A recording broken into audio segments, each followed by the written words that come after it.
Hello guys, himot ang tortang uyak guys. Ayan, nilagyan na natin yan guys ng panghalo lahat-lahat. May sibuyas, may kamatis, may bawang, tsaka itlog.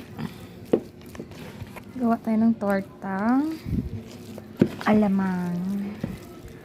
Ayan, i-mix-mix lang natin hanggang makuha natin yung tamang texture. At nilagyan na natin to ng asin para sa tamang panglasa.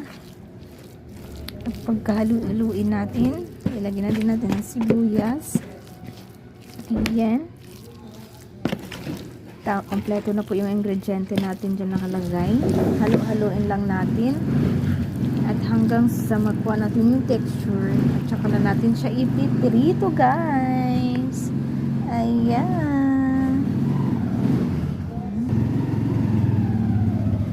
Okay. So ayan guys. Pwede na natin siyang iprito. Pwede na yan siyang ganyan ka-texture. Ganyan.